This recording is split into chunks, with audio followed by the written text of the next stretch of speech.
नमस्कार आप सभी के लिए। ये आज का एडिटोरियल है, लिखा अरुण मेहरा जी ने है। बात कर रहे हैं पूरे के पूरे फार्मर्स लॉ के रिगार्डिंग, क्या आखिरकार क्या है फार्मर्स लॉ और इकोनॉमिस्ट उसके बारे में क्या सोचते हैं, क्या कहते हैं। तो चलिए स्टार्ट करते हैं। अगर आपने चैनल को सब्सक्राइब ना किया हो तो please hit the subscribe button. In agri reform मतलब जो एग्रीकल्चर में रिफॉर्म हुए हैं वो go back to drawing board. Go back to drawing board का यहाँ ये मतलब है कि जहाँ से इनकी शुरुआत हुई थी या जहाँ से ये बनना प्रारंभ हुए थे वहाँ फिर से अब जाने की ज़रूरत है। The purpose to agriculture reform is to increase farmers income. Purpose क्या था इस एग्रीकल्चर रिफॉर्म का कि फार्मर्स की क्या इनकम क्या हो, इंक्रीज हो। फॉर्मर वांट लॉ रिपील्ड, लेकिन फॉर्मर क्या चाहते हैं कि इन लॉ को क्या कर दिया जाए, रिपील्ड कर दिया जाए या खारिज कर दिया जाए। The supreme court of India has called for discussion between government and farmer around the country. तो यहाँ पर सुप्रीम कोर्ट ने क्या कहा है वर्तमान में कि जो गवर्नमेंट है और फॉर्मर हैं पूरे के पूरे कंट्रीज में या पूरे के पूरे देश में क्या आए, डिस्कशन टेबल पे आए और बात करें। It is time to go back the drawing board about the purpose and process of the agriculture reform। और ये समय है किस चीज़ का कि हमें वापस से ड्राइंग बोर्ड पर जाना चाहिए और इसके जो पर्पस हैं और जो इनकी प्रोसेस है रिफॉर्म की वो कैसी हो, इस चीज़ पर डिस्कशन करनी चाहिए। इकोनॉमिस्ट से fewer people must work on farm productivity and income to be improved. तो यहाँ पर अगर हम जो विशेषज्ञ हैं आर्थिक मामलों के जानकार वो क्या कहते हैं, वो ये कहते हैं कि जो फॉर्म है या जो खेती किसानी है वो कुछ ही लोगों को करनी चाहिए जिससे उनकी क्या हो, जो अर्निंग है वो इम्प्रूव्ड हो। Which back the question how the million displaced from form will earn income. तो यहाँ पर तुरंत ही एक और क्वेश्चन रेज होता है कि चलो ठीक है, आपने कहा कि कुछ ही पीपल को खेती करनी चाहिए, लेकिन जो मिलियंस ऑफ पीपल जो खेती पर अभी आश्रित हैं फिर उनका क्या होगा, वो कहाँ जाएंगे और वो कहाँ से अर्निंग करेंगे। Indian industry is not growing much. India की जो इंडस्ट्री है, जो कृषि इंडस्ट्री है वो ज़्यादा बढ़ नहीं रही है। They are to according to economist human should be replaced with by technology for improving productivity. तो यहाँ पर जैसे कि आपने देखा होगा कि इंडिया की इंडस्ट्री उतनी तेज़ी से ग्रो नहीं कर रही है, तो इकोनॉमिस्ट ने वहाँ पर भी सजेशन दिया है कि भाई आप लोगों को क्या करो, अलग करो और वहाँ लोगों के स्थान पे किसको लाओ, टेक्नोलॉजी को लाओ या मशीन्स को लाओ। तो यहाँ पर आप देख रहे हो कि इकोनॉमिस्ट के दो पॉइंट हो गए कि वो क्या कह रहे हैं कि खेती से भी लोगों को निकालो, साथ ही साथ इंडस्ट्रीज से भी लोगों को क्या करो, अलग करो, जिससे प्रोडक्टिविटी बढ़े। ठीक है, फ्लिप साइड ऑफ प्रोडक्टिविटी। अब फ्लिप साइड ऑफ प्रोडक्टिविटी मतलब एक तरफ तो आप देख रहे हो क्या प्रोडक्टिविटी, और दूसरी तरफ मतलब प्रोडक्टिविटी के दूसरी तरफ का हिस्सा क्या है, land holding are too small for mechanism to improve farm productivity, economist complain. तो इकोनॉमिस्ट की क्या शिकायत है कि जो लैंड होल्डिंग है या किसी का लैंड लेना है वो प्रोडक्टिविटी के हिसाब से बहुत छोटी चीज़ है, तो उसको ज़्यादा तवज्जो नहीं होनी चाहिए। Their solution is to scale up farm. और यहाँ का ये सॉल्यूशन है कि भाई स्केल अप करें फॉर्म्स को। Since the mechanisation require standardisation of work, mechanised farming and on scale require monocropping.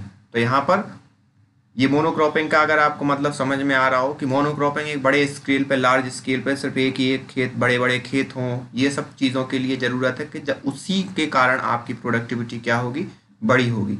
Large scale specialisation upset the ecology balance. और जो लार्ज स्केल स्पेशलाइजेशन होगा वो अपसेट करेगा किसको, इकोलॉजिकल बैलेंस को। अब इसका क्या मतलब है भाई, इसका मतलब ये है कि जैसे अभी अलग अलग खेतियाँ हो रही हैं, अलग अलग किसान अपने मन से कर रहे हैं, फिर ये पूरा का पूरा जो इनका मुद्दा है कि एक क्षेत्र में पूरी एक ही चीज़ की खेती हो रही होगी, तो कहीं ना कहीं वो इकोनॉमिक बैलेंस को क्या होगा, डिस्टर्ब करेगा।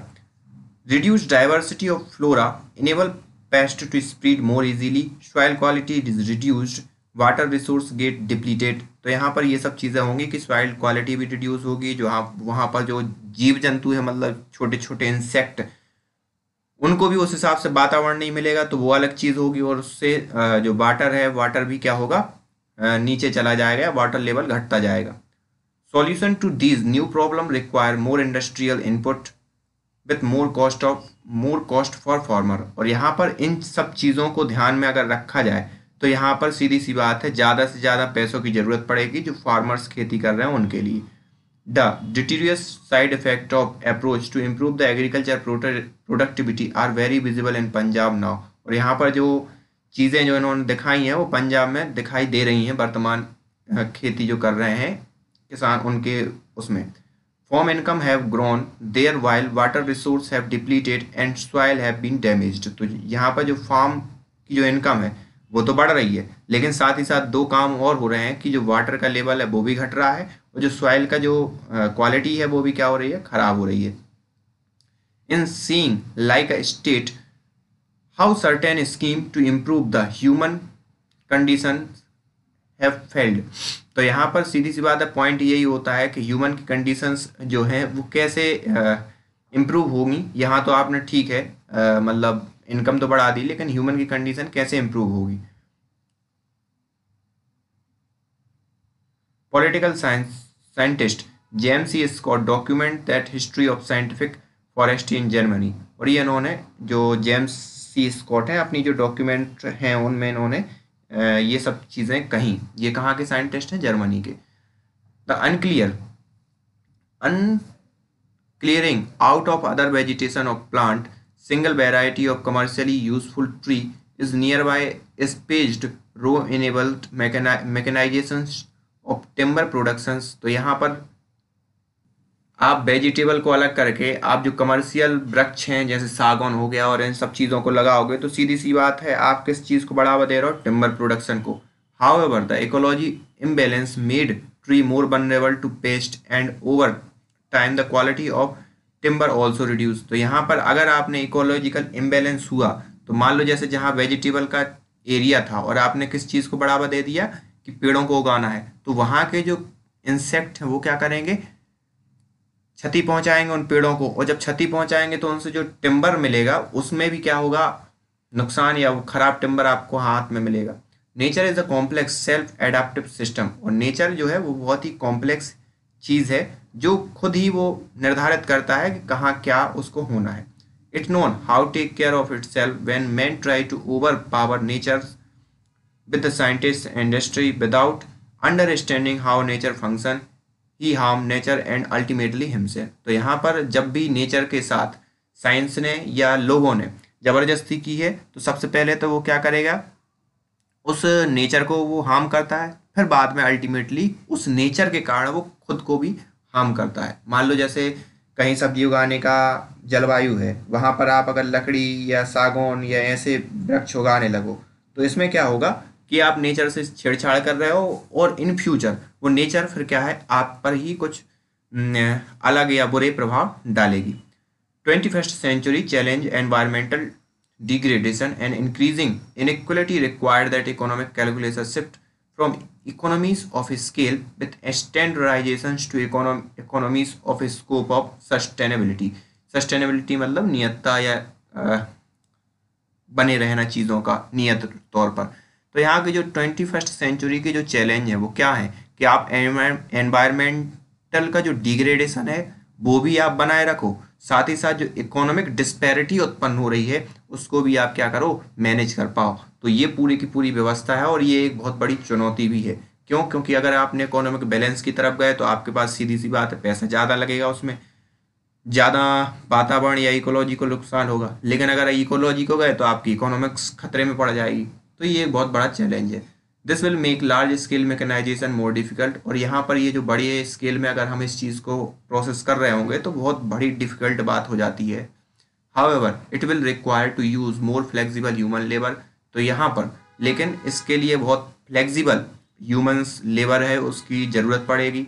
In the long run not only will this good for the ecology, it will also increase the employment and income for people in lower half of the economic pyramid। तो यहाँ पर बड़े run में अगर देखा जाए तो ये सिर्फ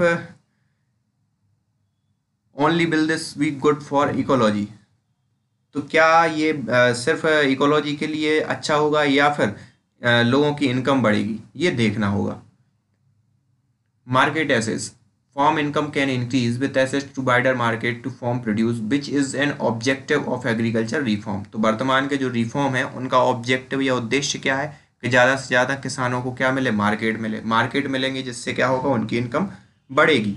the fear of Indian farmer is that will not have the adequate pricing power when pushed into the large supply system and less regulated market. तो यहाँ पर लेकिन फार्मर्स की क्या चिंता है कि आप जब लेस रेगुलेटेड मार्केट में हमें आज़ादी दे दोगे या लेस रेगुलेटेड मार्केट को हम तक पहुंचने की आज़ादी दे दोगे, तो वहाँ पर उनके हाथ में जो प्राइस को रन करने का वो सिस्टम है वो उनके हाथ से खो जाएगा।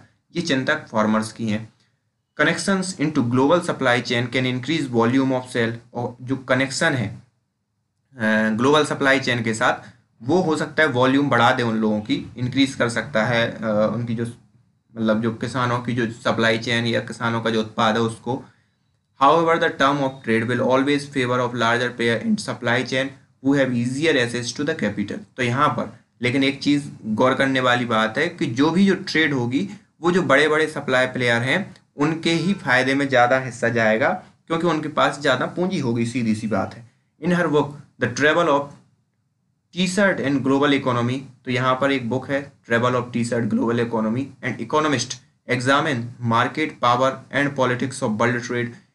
Economist Petra Rivoli reveal how a small cotton farmer in Texas unlike farmer in developing countries became progressively richer as well as political power in setting the rule of global trade। तो यहाँ पर इन्होंने Texas का उदाहरण दिया कैसे जो वहाँ के जो कॉटन के फार्मर हैं वो रिच होते जा रहे हैं किसी और दूसरी विकासशील कंट्री के कंपैरिजन में, और पॉलिटिकल पावर भी वहाँ पर इन्वॉल्व है। Taxon farmer formed collective to own upstream processing and marketing linkage when they joined global supply chain। तो यहाँ पर जो टेक्सास के फार्मर हैं उन्होंने फॉर्म की कलेक्टिव खुद की ही अपस्ट्रीम प्रोसेसिंग, ठीक है, अपस्ट्रीम मतलब कि जहाँ भी आगे की जो सप्लाई चेन है उसको पूरा नियामक करने के लिए उन्होंने खुद की प्रोसेसिंग स्टार्ट की और ज्वाइन किया ग्लोबल सप्लाई चेन को।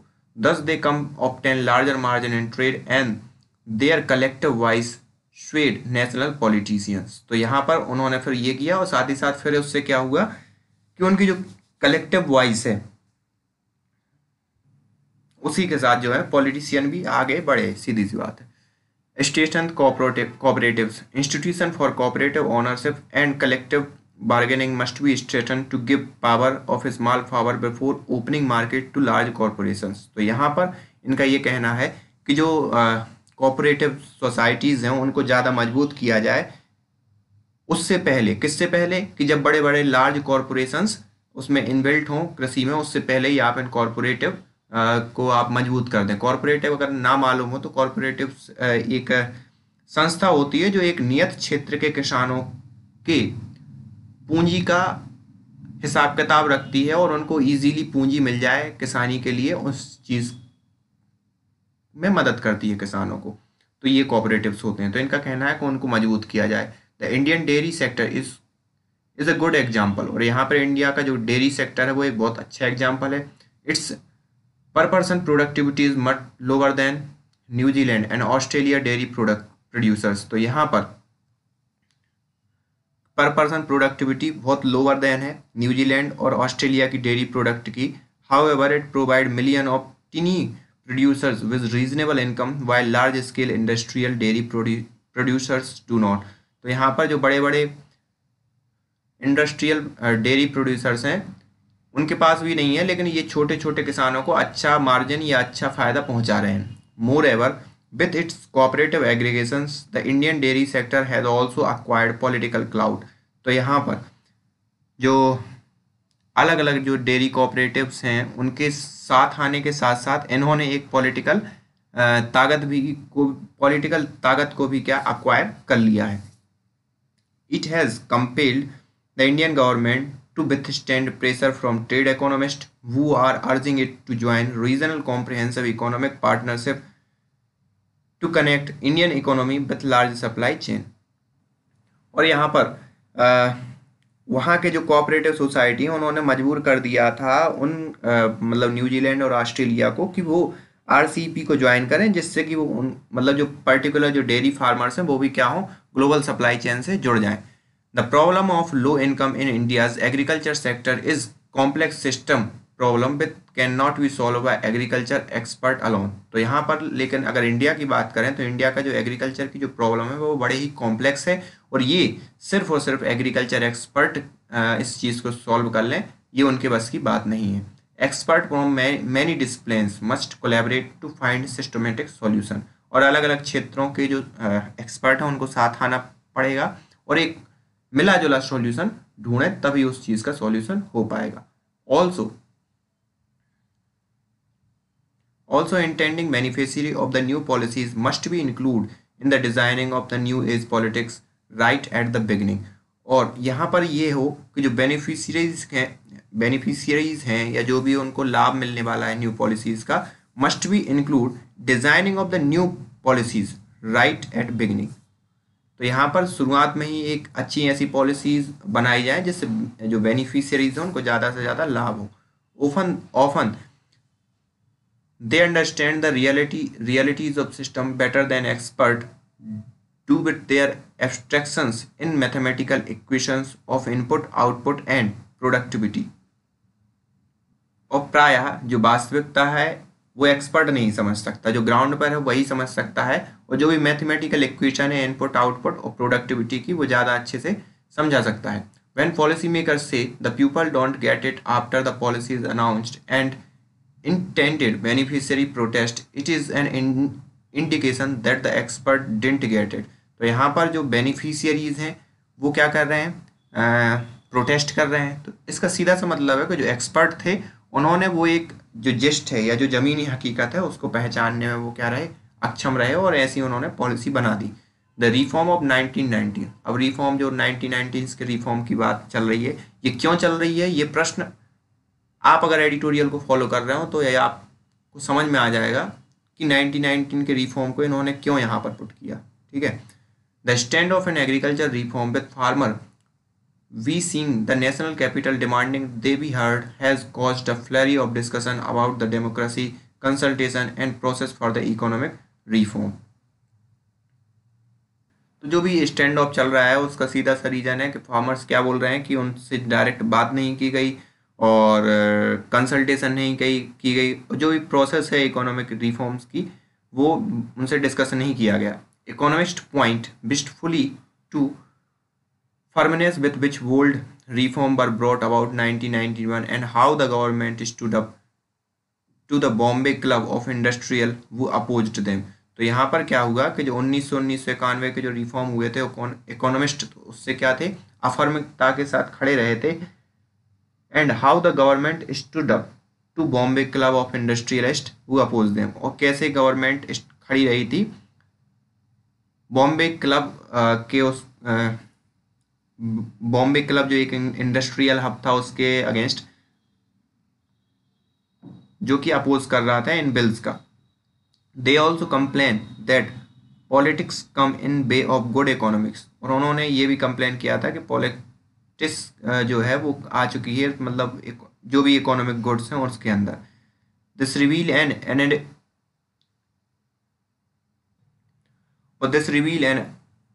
adequate understanding of process by which complex economic reform are evolved। तो इस हिसाब से ये भी उस समय भी ये जग जाहिर हुआ था कि कैसे आप उस चीज़ की अंडरस्टैंडिंग कॉम्प्लेक्स अंडरस्टैंडिंग नहीं थी और आपने जिस हिसाब से लागू किए तो उन सब चीज़ों को उस समय भी उस चीज़ ने उजागर किया था। Immediate beneficiaries of 1991 reform were all Indian consumer rich and poor who would benefit from access to the better quality product from around the world। और उस समय के जो तुरंत के जो बेनिफिशियरीज थे वो कौन थे कि हर एक बंदे को मतलब जो लोकल लोग हैं या जो भी कंज्यूमर हैं उनके लिए वर्ल्ड के अच्छे से अच्छे प्रोडक्ट उन्हें मिलने वाले थे। The principal opponent of reform were few large industries whose product citizens were not satisfied with। और यहाँ पर जो अपोज कर रहे थे वो उस समय के ऐसी इंडस्ट्रीज थी जिनके प्रोडक्ट एक क्वालिटी के लेवल से देखा जाए तो उतने अच्छे नहीं थे और वो जो यहाँ के सिटीजन्स हैं इंडिया के उनको सेटिस्फाई भी नहीं कर पा रहे थे। Government have more power over a few industrialist than they have over the masses. तो तो यहाँ पर गवर्नमेंट का ज़्यादा पावर था उन इंडस्ट्रियलिस्ट पर, बजाय इसके कि जो मास है उसके ऊपर इतना पावर था। With the stroke of pen policy could be changed in early 1990s, the immediate benefit of which were clear to the masses। तो यहाँ पर 1991 का जो वो था उसमें सीधी सी बात है, जो इमीडिएट जो बेनिफिट होना था वो किसके लिए था? मासेस, मतलब ज़्यादा से ज़्यादा लोगों के लिए था। वो ज़्यादा से ज़्यादा लोग कौन थे? वो जनता थी। 100 million of citizens who hope to beneficiaries of the big ticket reform in agriculture and industries too now want to earn better income to earn enough to buy all the good stuff they have begun to aspire for। तो यहाँ पर and even to make both end meet। तो यहाँ पर लेकिन अब क्या है, जो रिफॉर्म हुए हैं उसमें एग्रीकल्चर में ये चाहते हैं लोग कि ज़्यादा से ज़्यादा इनकम हो और वो जो चाहें वो खरीद सके, जो भी गुड्स और स्टफ चाहें वो खरीद सके, और उनकी जो महत्वाकांक्षाएं हैं वो भी फुलफिल हो सकें। Even make both end meet, even कम से कम वो दोनों चीज़ तो कम से कम वो फुलफिल कर ही सकें, मतलब कि जो चाहें वो खरीद सकें और जो भी उनकी महत्वाकांक्षाएं वो फुलफिल कर सकें। They can not see how the bold reform being pushed through will result in improvement of their income. और यहाँ पर इस रिफॉर्म के थ्रू वो ये नहीं देख पा रहे हैं कि कैसे इम्प्रूवमेंट होगा उनकी इन आकांक्षाओं में या इन अपेक्षाओं में। अ trickle down and promised, when will that even happen they ask. और ये जो प्रोसेस है वो धीरे धीरे क्या हो गई, क्या होना चाहिए, होपलेस हो गई कि जैसे जैसे उन्होंने क्वेश्चन पूछना शुरू किया। 1991 reform change industrial licensing and trade policies both subject of union government. तो यहाँ पर 1991 का जो रिफॉर्म था उसने इंडस्ट्रियल लाइसेंसिंग और ट्रेड पॉलिसीज को चेंज कर दिया, जो दोनों ही सब्जेक्ट किसके थे? यूनियन गवर्नमेंट के थे। Factor market reform in land agriculture and labour regulation which are necessary to release the full benefit of 1991 reform are state subject. तो यहाँ पर in which state have jurisdictions to and with good reason. तो यहाँ पर लेकिन जो market है वो तो यूनियन का सब्जेक्ट है, लेकिन फैक्टर जो है मार्केट के फैक्टर कौन कौन से होते हैं? लैंड हो गया, एग्रीकल्चर हो गया, लेबर हो गया, रेगुलेशन, तो ये सब किसके सब्जेक्ट हैं? स्टेट के सब्जेक्ट हैं। और उसके पास एक ज्यूरिडिक्शन भी है गुड रीजन के साथ। They affect life of people of the ground and differently around the country. और ये क्योंकि ये सब चीज़ें अफेक्ट करती हैं पीपल्स की लाइफ को देश के विभिन्न हिस्सों में। Therefore, the central government, no matter how strong it is, must not force these reform onto the state। तो यहाँ पर ये इनका कहना है कि जो सेंट्रल गवर्नमेंट है उसके लिए ये जो लॉ लाए गए हैं वो थोपने नहीं चाहिए थे। Silo expert can not help. India's policymaker must improve their expertise in solving complex multidisciplinary problem। तो यहाँ पर जो हमारे पॉलिसी मेकर हैं इंडिया के, उनके लिए अपनी एक्सपर्टाइज को क्या करना पड़ेगा? ज़्यादा बढ़ाना पड़ेगा या अच्छा करना पड़ेगा, जिससे ये मल्टी डिसिप्लिनरी, मतलब कई सतहों को साथ में लेने वाले ऐसे मुद्दे जो बड़े ही कॉम्प्लेक्स होते हैं उनको सुलझाने में वो सक्षम हो पाएँ।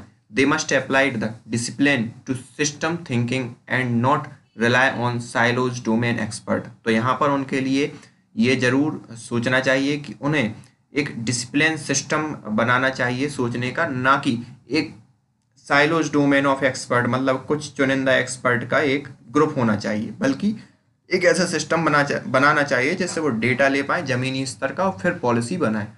मोर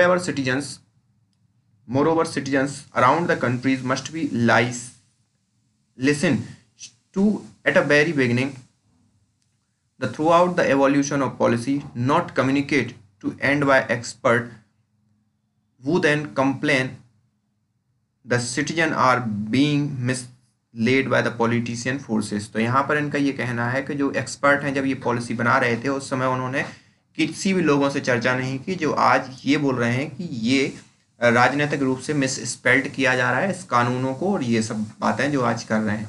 professor mark H Moore says in increasing public vaccine strategy, इनकी एक बुक है, ये जो बुक है इसमें इन्होंने ये कहा, क्या कहा कि we might think of as helping of the define rather than create public value. तो यहाँ पर शायद हम ये सोचते हैं कि हम हेल्पिंग कर रहे हैं टू डिफाइन मतलब हेल्पिंग को डिफाइन करने के लिए हम ऐसा सोचते हैं rather than create public value, बजाय इसके कि हमें ये सोचना चाहिए कि इसकी पब्लिक वैल्यू क्या है। But this activity also create value since it satisfied the desire of citizens for a well-ordered society in which fair, efficient and accountable public institution exist। तो यहाँ पर इनका लेकिन ये भी मानना है कि ये चीज़ें भी रन करती हैं, लेकिन कहाँ, यहाँ पर पब्लिक जो इंस्टीट्यूशन है वो अकाउंटेबल हो पब्लिक के प्रति। Trust is essential for well govern society, और ट्रस्ट जो है वो बहुत ही आवश्यक हो जाता है एक वेल गवर्न सोसाइटी के अंदर, एक अच्छे रूप से शासित समाज के अंदर। The lesson for India's leader is good process for making public policies build trust between citizens and their government। तो यहाँ पर जो वर्तमान राजनीतिक लीडर हैं उनके लिए यही एक चुनौती है कि भाई वो बिल्ड करें अपने विश्वास को पब्लिक और गवर्नमेंट के बिटवीन, या जो सिटीजन्स हैं वो और साथ ही साथ गवर्नमेंट के बिटवीन, जिससे इस प्रकार की चीज़ें बाहर निकल कर सामने ना आए। So thank you for this today's editorial.